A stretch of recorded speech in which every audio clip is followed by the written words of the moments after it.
சொல்றத எனக்கு ஒன்று கைப்பட எழுதி கொடுங்க, அப்படி இல்லாட்டி போனாங்க நான் வேணா ஃபோனில் ரெக்கார்ட் பண்ணிக்கவான்னு நான் ஃபோனை எடுத்தேன்.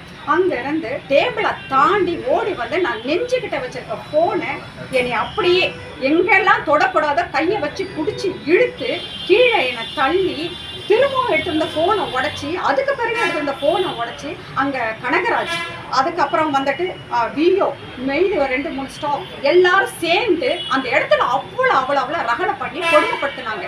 அதாவது என்னோட நியாயமான கோரிக்கைகளை நான் கேட்கணும் போனாக்க இந்த மாதிரி செய்கிறாங்கனாக்க அப்போது தாசில்தார் அவர் நடவடிக்கை எடுக்கணும். அவரு சரியில்லாதனால தானே இவங்க கீழே உள்ளவங்க இவ்வளவு தப்பு பண்றாங்க.